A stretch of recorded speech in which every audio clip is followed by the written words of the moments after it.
Alright, ladies and gentlemen, all around the world, 97.7 Outlaw Radio FM listeners, we are live in full effect with the Godfather of hip hop.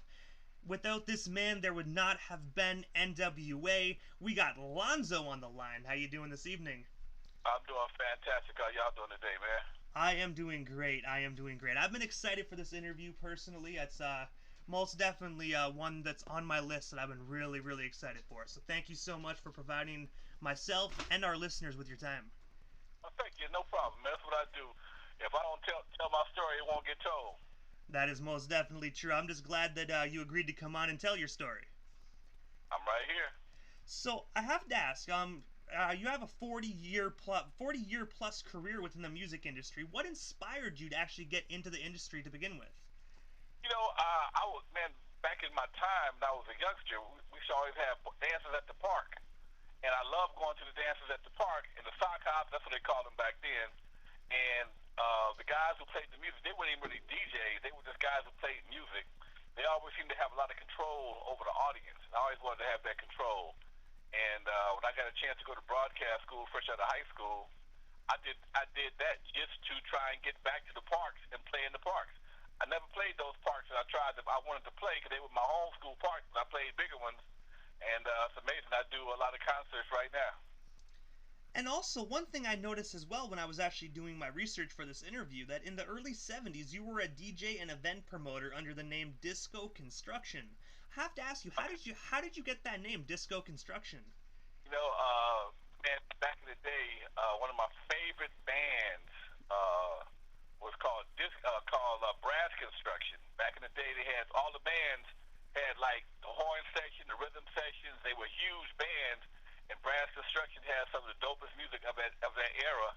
And I decided to make my company, name my company. I just it was in the disco era, and Brass Construction was my favorite band, so I just called it Disco Construction because my thing was I would bring the party to you. And this is I was doing this before the term mobile DJ was even coined. I was just called myself just a traveling DJ. It wasn't even, it wasn't officially mobile yet. I didn't even hit the term mobile until like 1979. Oh, I'm a mobile DJ.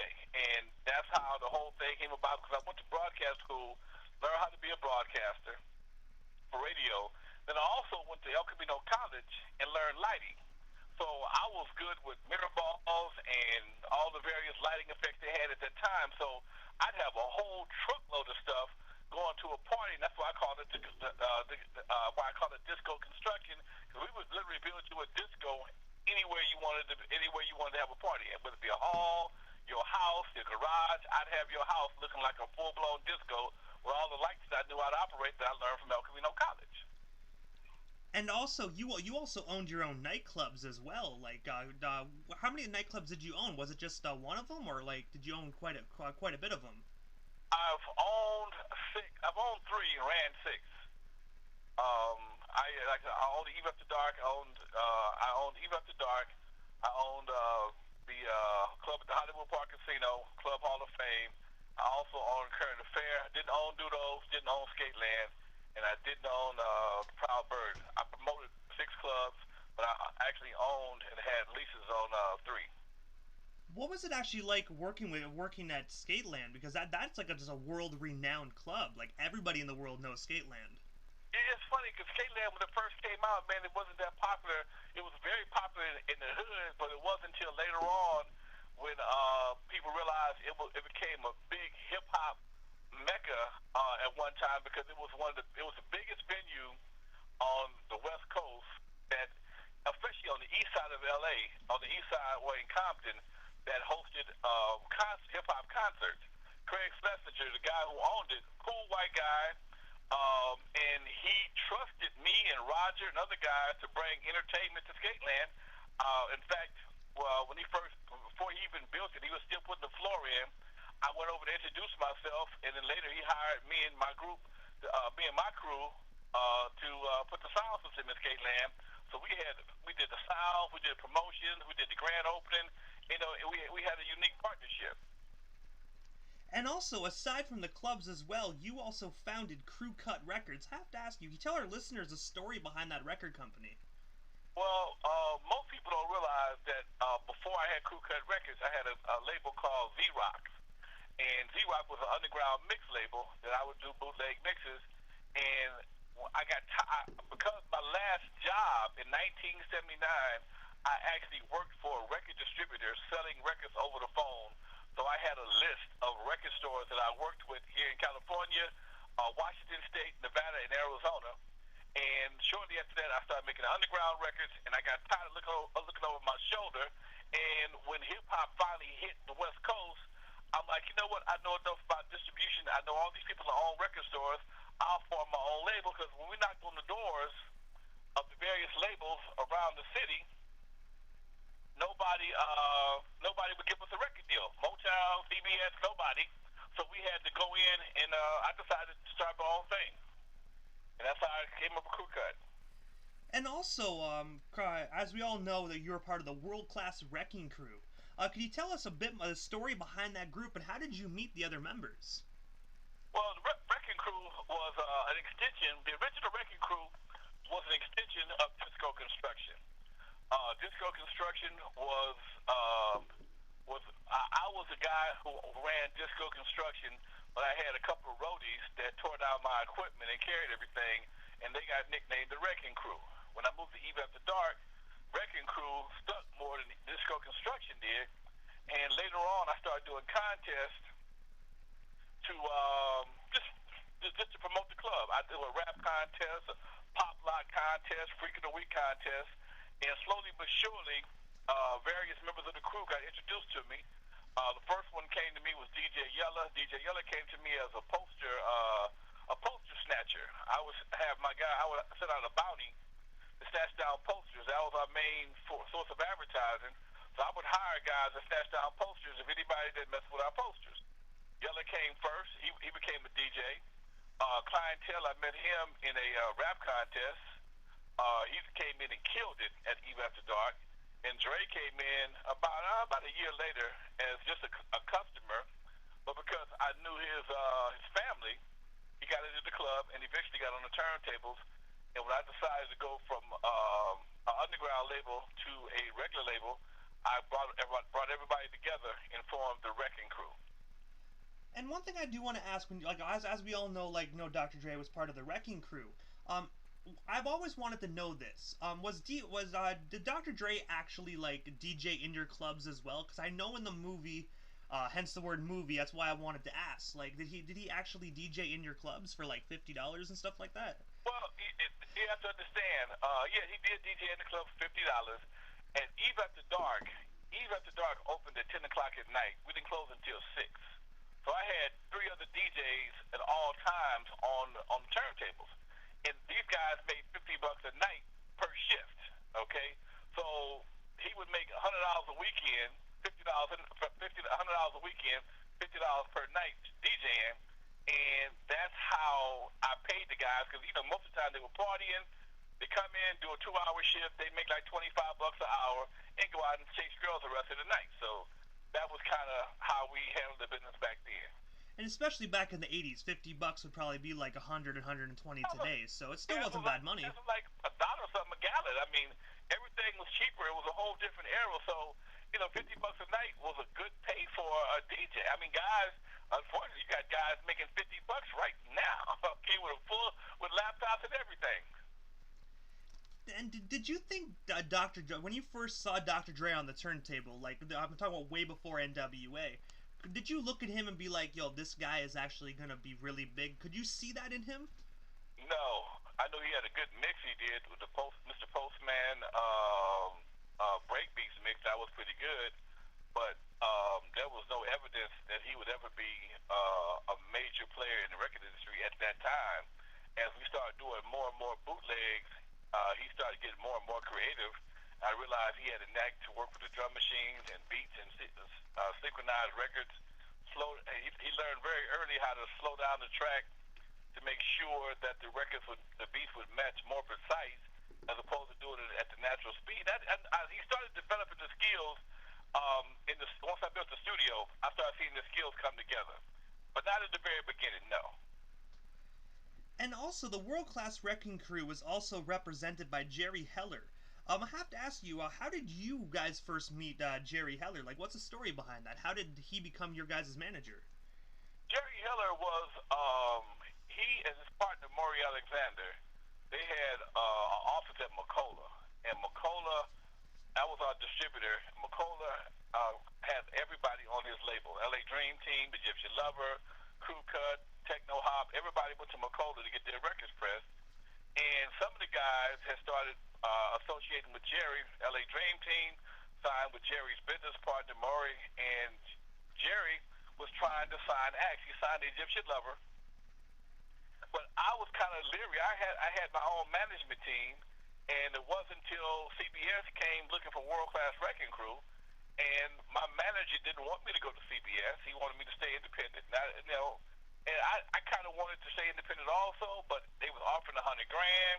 My guys, they needed some money, so I said, okay, fine. I'm assigned to the major. My manager quit.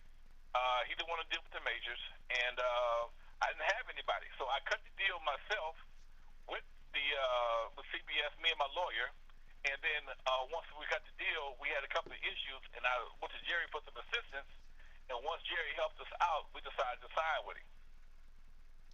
And the one thing I do want to ask, and you can skip this question if you want to, as we all know, there was controversy, between N.W.A. and Jerry Heller over money. Like, were those same circumstances happening with you guys as well? No, because with me and Jerry, Jerry, he knew I knew more about business than most of the guys he had dealt with. He understood that well, first of all, I did my deal when CBS came to us. I did my deal, cut Jerry out completely. Okay, he made no money off the Wrecking Crew record deal. He realized at that point that this guy's pretty smart. He saved himself $20,000, but I still can work with him. So he signed with us later on, and he only got us. He only handled booking for us for about a year and a half. So we didn't have the same issues. Our CBS deal only lasted for a year. We had a 2-year deal with him. Our CBS deal lasted for a year. We got dropped, and he didn't try to find us another record deal.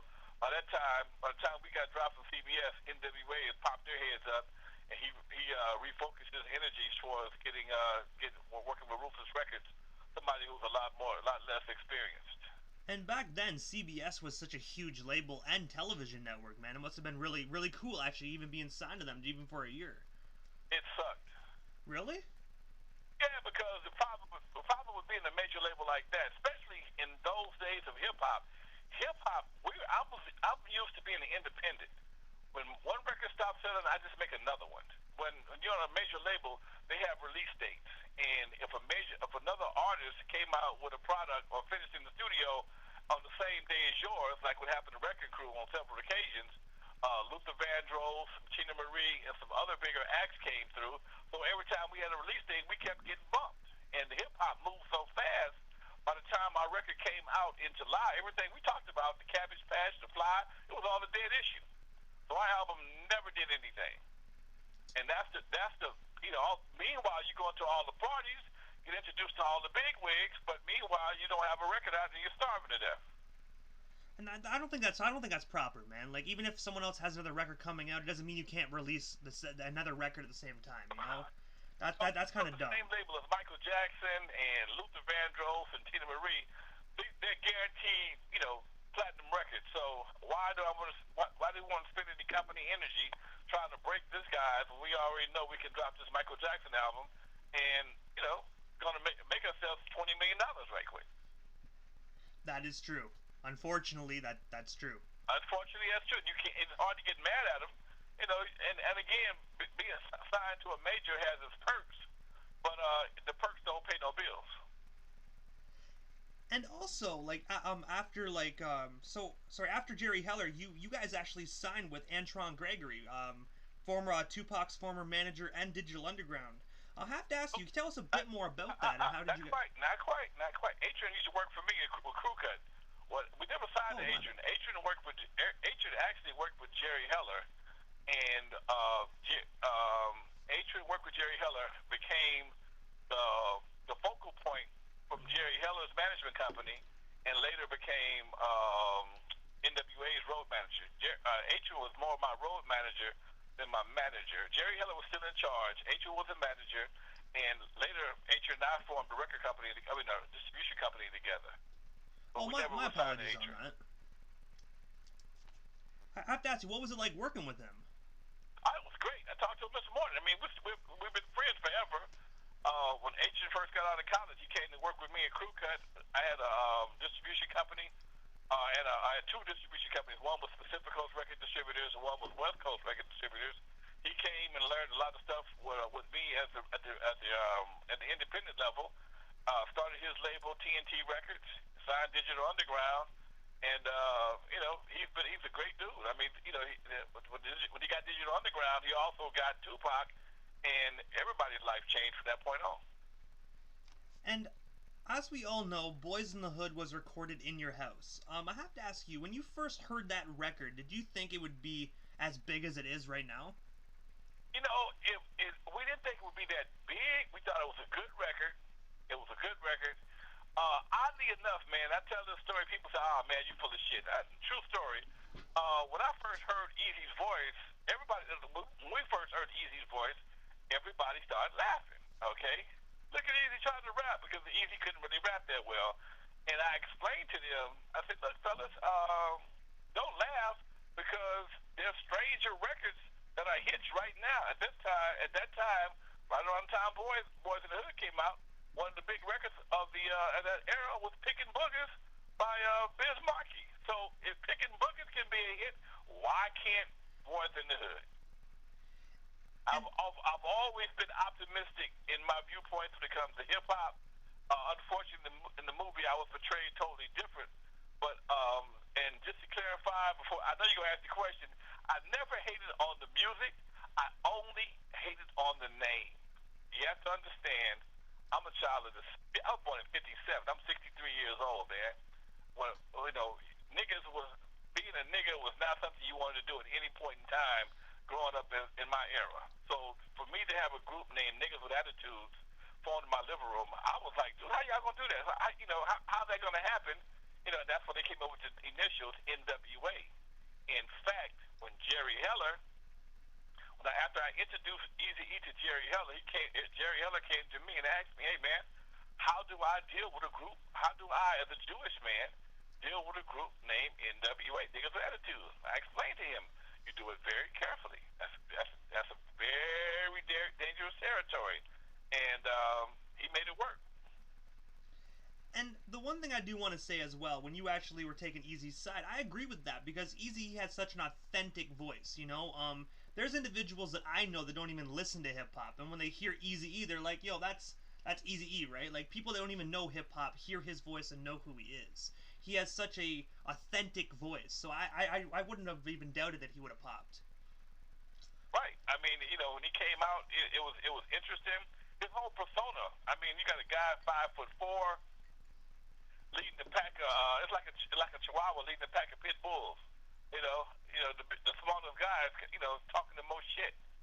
It just made for an interesting situation. And when you brought up the Straight Outta Compton thing, that actually was my question. So you actually, I'm pretty sure you probably know how all these go. But were you actually upset when you actually watched that movie? Because I honestly, when I first watched that movie, I knew you weren't that type of individual. That's why I always wanted to ask you, like, when you saw that movie, were you like, "God damn, man, like, I was nothing but nice, and they made me seem like an asshole," Like, were you upset when you seen it? You know what? Anybody that really knows me, I got a sense of humor, okay? I laugh at shit like that, okay? I laugh at shit like that because, one, I know it's not the truth. Two, I saw so many other bullshit lies in the movie. I'm like, okay, this motherfucker should be a comedy. But, it is what it is. When somebody tells their story, they have the right to tell it the way they want, the way they want to tell it. Like I told them, I said, you know what? I'm glad they did me a favor by just putting me in the movie. Okay, the story would not have had any authenticity at all without me being in the story. Now, how you portrayed me, that's on y'all. But you're entitled to your opinion. I mean, I have those tendencies, like I tell people, at that time, I was the boss, the friend, the room, the bandmate, the studio owner, the club owner, label owner, and I was the big homie. So every once in a while, when you're in that position, when you wear so many hats with people, people get comfortable with you. Sometimes you have to take off one hat and put on another hat. And from time to time, I had to put on the boss hat. Hey man, this is my shit. This is how we gonna do it. Now again, they made me out to be an asshole for not liking hip hop, which has never been true. How can I be a DJ and not like hip hop? I mean, that's my first love was playing records, and I still play in the day. Well, when the COVID wasn't around, I played regularly at a couple of clubs here in LA. So that was not true. But again, when you're a real player, you learn how to take adversity and make it work for you. I spend more time in colleges getting paid to tell this story than anything else. So I've built a YouTube channel, N.W.A. Stories with Lonzo, around this whole story, this whole situation. So when you really when you they always I was always taught when people do you wrong, you don't get mad, you get even. You take adversity and turn it into money, and that's what I do. So by them putting me in the movie, did me was a blessing in disguise. The person I feel sorry for is people like Arabian Prince, people like J.J. Fad, who didn't get mentioned. Who, if it wasn't for J.J. Fad, wouldn't be no Ruthless Records. They didn't have the money. J.J. Fad's first record, Supersonic, funded Ruthless. So these are things people don't know. But again, and this is why, because I'm who I am, and because they put me in the movie, I'm able to tell this story, this backstory that people not aware of. And I do want to say, like, I actually had the privilege of interviewing Arabian Prince, and it actually is sad because Arabian Prince and JJ Fad was such a huge part of just that group.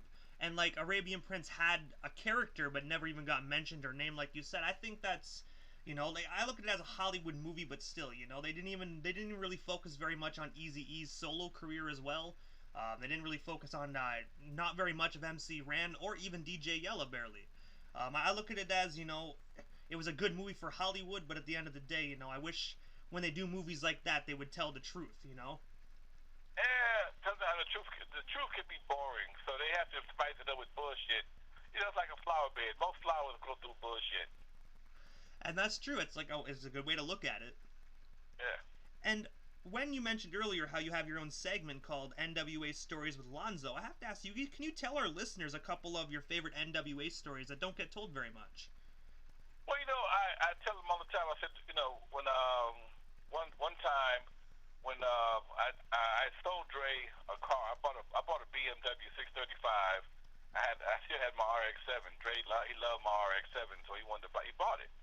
And he bought it, put nice sounds in it, speaker box, the whole 9 yards. But he didn't believe in the burglar alarm. And somebody broke out of the window and stole his stereo box and everything. A few days later, we were hanging out. We're going to do a show, and a guy runs in the backstage. Hey man, there's a guy messing with Dre's car right now. So we run outside, and this crackhead has Dre's stereo under his arm, running through the parking lot like he got a football hauling ass. So the fellas catch him, bring him back to the car, and they're about to whoop this guy's ass. And I say, wait a minute, something's wrong. What's wrong, Lonzo? I said, where the glass at? Did he break the window? You need the window down or not? Or what, Dre? Dre says, oh man, I didn't have enough money to get the window and the stereo fixed. So I just got the stereo, didn't put the window back in. I said, I'm not hitting this dude. Y'all, go ahead. I'm not doing this. This is bull. That's the stupidest shit I heard all my life. True story. That's actually kind of funny, though. He had to choose a new window or a stereo. Sometimes He chose the stereo, and then it was a pullout. You didn't even take it with you. It was a pullout. Take it with you. Okay, you did buy the window. Okay, I would have done that, but you did.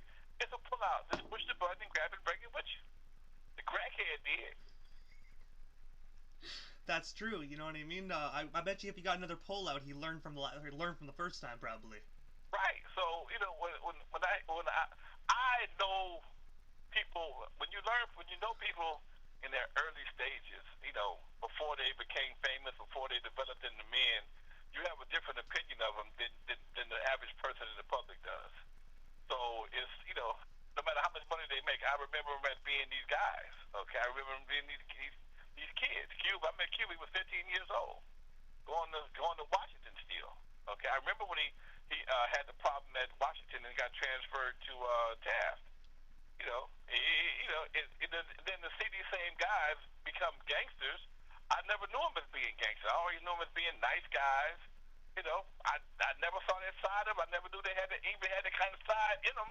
And it's still up for debate and for most people. But for Lonzo to know as many people as he's done, many superstars, and know him to the degree that I know him, it's kind of people. Oh man, you're a hater. No, I'm not a hater. It's just that I'm not.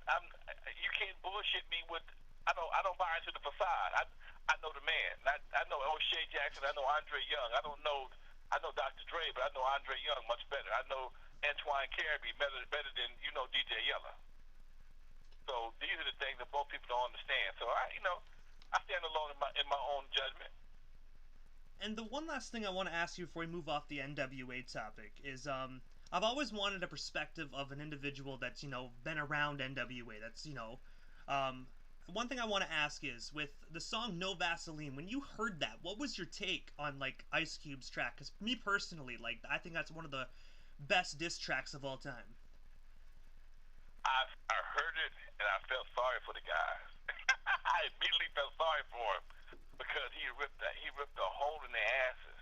Okay, I mean, here is a guy that knows you and you crossed him, and then you had the nerve to say something. You actually picked a fight with a guy who could verbally tear your ass out. There was nobody in N.W.A that could write as well as Cube. There was nobody that could tell a story as well as Cube. And you picked a fight with a guy that could literally rip your throat out with his words. And that's what happened. And he picked a great track. The track is a phenomenal dance track, even the original version by Brick. That's a guaranteed floor packer from the 70s.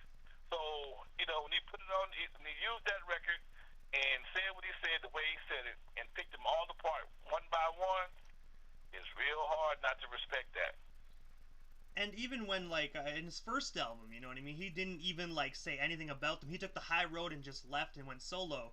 You know what I mean? So it's literally like a lyrical assassin didn't say a word, just moved on, and then literally they said one thing, boom. You know what I mean? I think that was just, in my opinion, that is one of the best diss tracks in the history of hip hop. Well, if a man is willing to walk away and not say anything negative about you, why pick a fight with him? Why pick a fight with a black belt? You're not going to win the fight. Cube is a lyrical black belt, okay? And Dre may be a black belt when it comes to beats, but when it comes to words, there's not many guys that's going to beat Cube, especially in his heyday. That was not a smart move. Most definitely. Like, did you ever think Ice Cube was actually going to get into movies and acting rather than more than just music? Well, actually, yes and no, because when they first cast they first started looking for music and actors for not Boys in the Hood, Minister Society.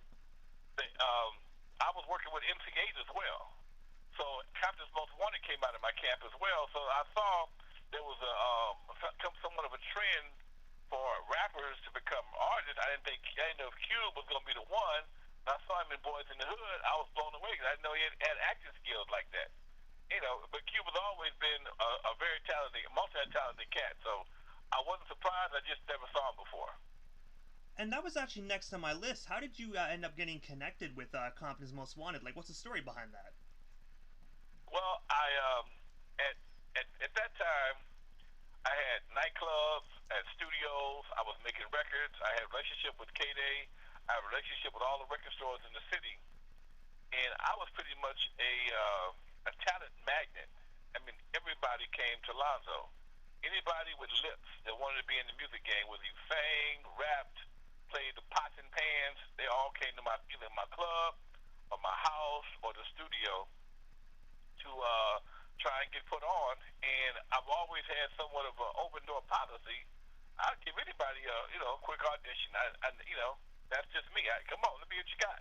Everybody didn't make it. A lot of them did. So when the chance came around to do the compilation, Big Slip, who's the producer, came to me because I had a studio. Hey man, I'd like to get into the studio and make this album.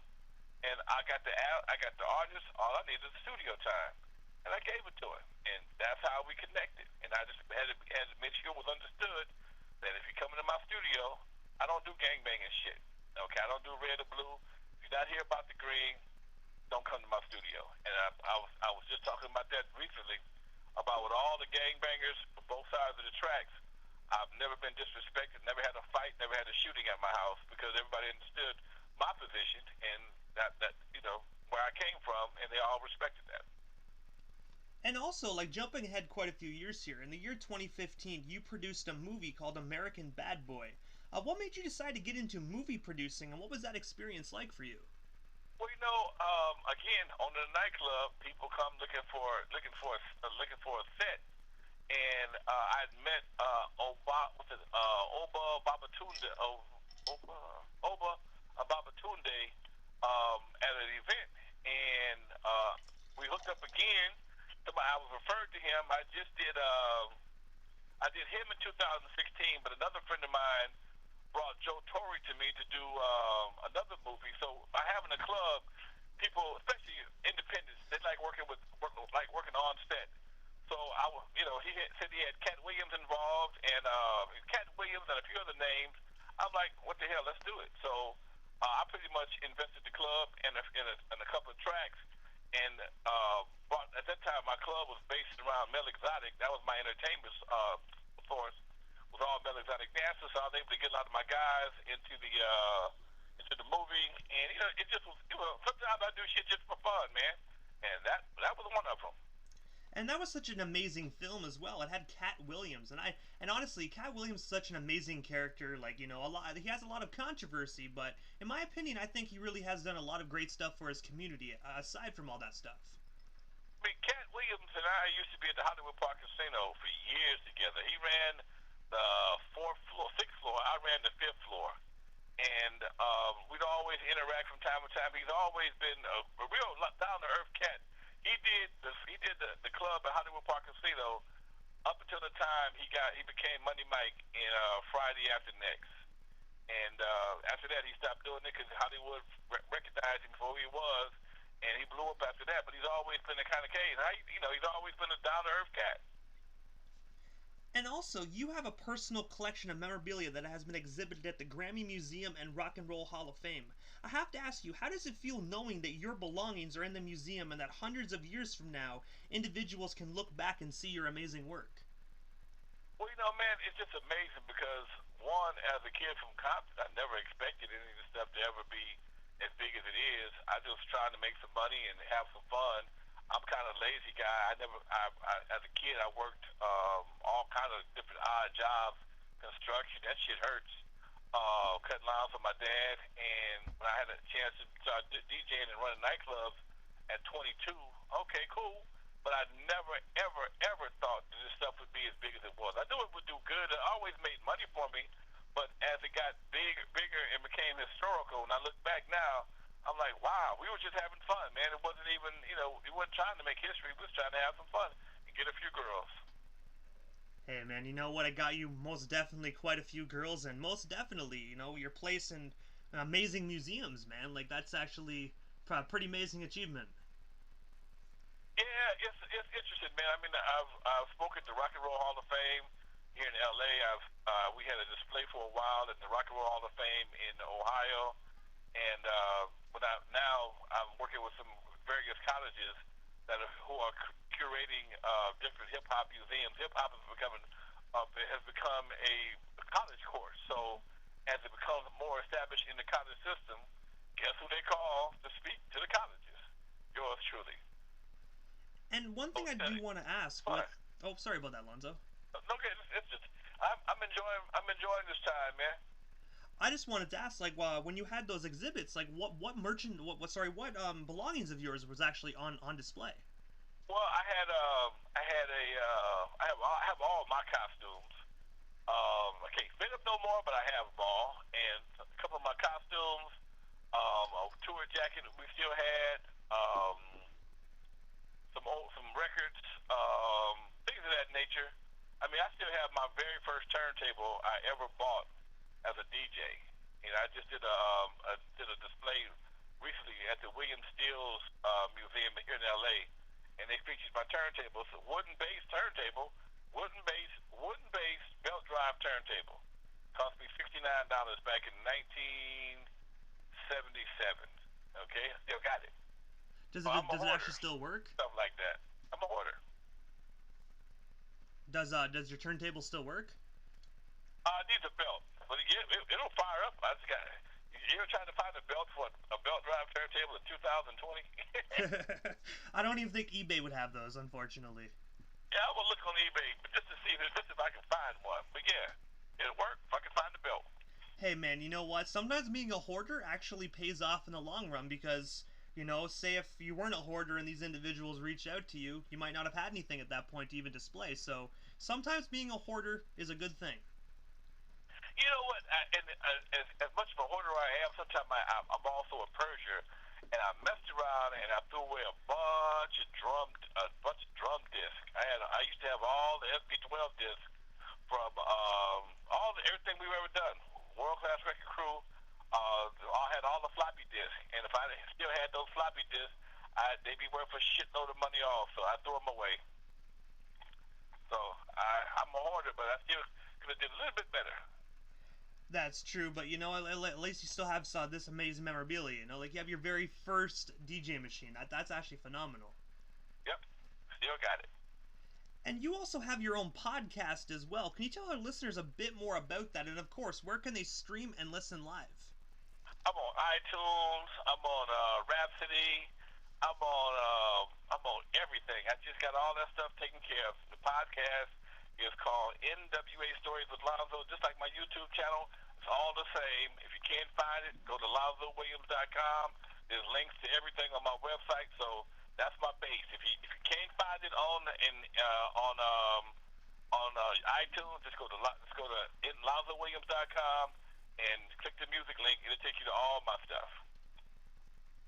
And the one thing I do want to ask, because you are such a solidified individual, especially within the music industry, like you've helped give birth to many, many groups, not just N.W.A, but many individuals as well, like DJ Battlecat, the list goes on. And I have to ask you, what is some great advice that you can give some of these up-and-coming individuals that still have that sense of real hip-hop, that really do want to make it within the music industry? I tell them all, look at your current times and look at what's going on. Make yourself relevant today. Don't try and copy what somebody else does. Take the world by the horns and make your music based on the world, not just on the hood, on a drug, on a word, or a certain saying. That stuff comes and goes. All that stuff is bad. It works for a little while. You might get a little airplay, you might get some streams, but you can't build a long-term career just on a fan. I have a radio show I do out of Atlanta right now on WDL. Well, I'm sorry, North Carolina, WDLP, and I play oldies. I just play oldies because that's what I do. That's what I was doing before I got into hip hop. And so many of these records that I play are still relevant today. They're still relevant today. Records that were made back in the 70s and 80s that still have a place in today's history. People still love them. But a lot of your hip hop stuff, especially the stuff in the last 5 years, the shelf life is limited. It comes and goes so fast. You can't even find a lot of the artists that were hot in 2015. A lot of them you can't find anymore. And where they at? What they doing? They got a job. They can't sell records no more. I don't know. Just for example, I remember P.D. Pablo was hot as hell for a while. I loved his records. Can't find him no more. Ain't had a hit record. The guy knows how long. Just as an example, okay?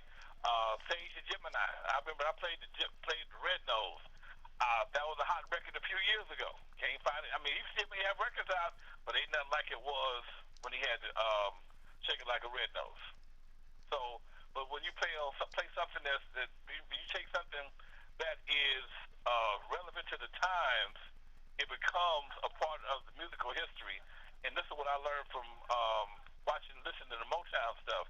Motown and other labels like that created a sound for a time, for a generation, not just for a certain group of people, not just for a certain group of people.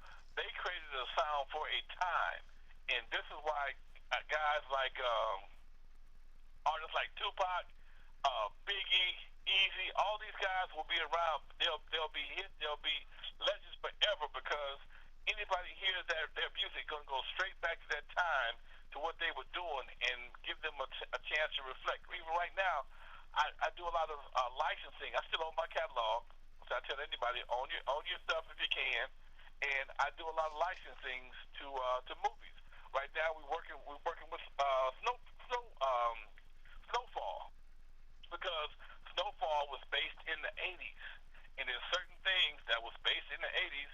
The Wrecking Crew, Egyptian Lover, L.A. Dream Team, all those songs are groups of the 80s when it comes to Los Angeles.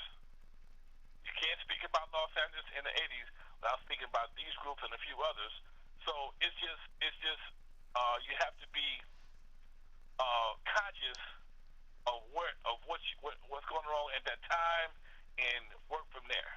That's my speech to any artist coming up. And so I have to ask you, other than you working with Snowfall, I have to ask you, what is next for Lonzo? Big pardon? Oh, sorry, I was gonna say, other than you working with Snowfall, like, what's next for you? Is there anything else you want to promote? Will we still have you here on the air? Lonzo is my favorite thing to do is interview my old school buddies and drop game on my website, my podcast. I teach podcasting for a couple of organizations. I'm also, as we speak, I'm in post production on my own documentary because my story is too valuable to me not to be told correctly, and it's also called N.W.A. Not Without Alonzo. So this is something I'm looking forward to having wrapped up between August and September of this year. We was hoping to have it done by now, but it's like the world got put on hold when this COVID situation jumped off. But it's being edited as we speak. I mean, I have a viewing Tuesday to see how the editor is coming on the project. So that's probably my biggest project right now is wrapping that puppy up. And I have a book out called N.W.A. Not Without Alonzo. But also I have an audio book. If you like to listen to your books like I do, I have an audio book that's on CD Baby. It's not on Amazon. It's not on Audible. It's only on CD Baby because my book is set to music. I'm a music man, and I could not produce a boring, non-musical audiobook, and Audible don't allow music behind words on audiobooks. So I had to release it on CD Baby as an album, and like everything else, is titled N.W.A. Not Without Alonzo. And one thing I do have to ask with that book, on your website, do you offer like autographed hard copies for individuals to purchase? Yes, I do. I have a special right now. There's a comic book done by Ed Pexner.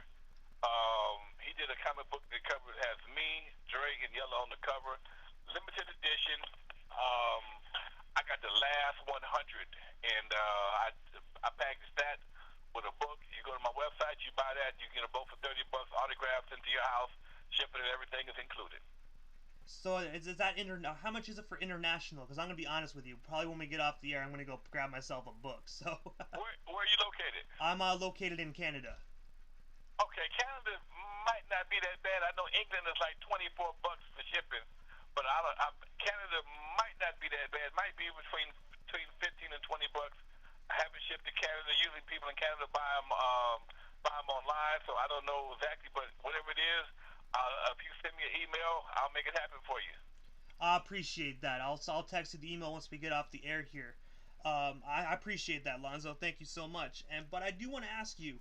This is the time in the interview that I give a chance for the individual that comes on, just a chance to give shout-outs to whomever they want to give shout-outs to, and of course your social media handles, Lonzo. That way individuals can follow the Godfather of hip hop if they're not already doing so, and if you're not, you best follow him because come on, how can you be a fan of hip hop and not follow the man Lonzo? It's a crime. I want everybody to go to their phones right now and go to YouTube and help me get to my first 10,000. I'm at 6,000 right now on my YouTube channel. I need 10,000. I need 10,000 subscribers. Take me to the next level. Do that for me. Like do that for me. What I did to hip hop. Help me keep it going. Go to my website LonzoWilliams.com. You'll see I'm having a birthday party next Saturday online. It's going to be on Zoom. The links to everything will be on my website. DJ Yellow be spinning. DJ Aladdin be spinning. I'm trying to get Battle Cat if he's in town to come through. So I'm going to be on Zoom for about 2 or 3 hours next week, just kicking it, celebrating my 63rd birthday. Ain't but a handful of super grown folks in hip hop. Come on out, folks. Hang out with us for a while. I'd love to have y'all on there. It's free, don't cost a dime. But if you want to cash out a brother a gift or something, I'll take that with no problem whatsoever. So yeah, you can find me on Instagram, Real Lonzo N.W.A. My email address is reallonzonwa@gmail. Website LonzoWilliams.com. Audiobook, all that, everything is Lonzo. Not without Lonzo. And the one thing I do want to say, I know for damn sure at your birthday that DJ Yellow's gonna scratch the living hell out of them turntables, because I had the opportunity of seeing him and Little Eazy-E live in Ottawa 3 years ago, back in 2017. I have to say, I actually got to meet him as well. He's such an amazing individual, but he is, when you see him on the turntables, is this, excuse my language, but fucking phenomenal. He had a lot of practice. Oh yeah, especially over the years, you know. Probably, I think it's like going on about like probably 30, maybe 40 years as well. Yeah. I mean, Yella's been around me since 83, 82. So yeah, it's been a while. He's got a great run. He's having a great run. And I do want to say, Lonzo, quickly before I let you go, just thank you so much for providing me with your time. This truthfully, and I know you might not believe this, but this isn't an interviewer, you know, kissing the guests, but this really has been a dream interview for me. So thank you so much. Like, I've been a fan of yours for a long time. You know, you helped give. If it wasn't for you, there wouldn't be N.W.A. Because after all, where the heck would they have recorded Boys in the Hood? We all know that song started it all. So thank you, and just for giving me 48 minutes of your time. It truthfully was an absolute honor for me. So thank you so much. You and all your listeners are welcome. I appreciate your recognition, man. And like I said, y'all please go to Lonzo YouTube, subscribe to Lonzo N.W.A. Stories of Lonzo. I'd much appreciate it myself. Thank you so much, Lonzo. You stay safe out there during this terrible pandemic, and I hope down the road we can make this happen again. You too. All right, peace, folks.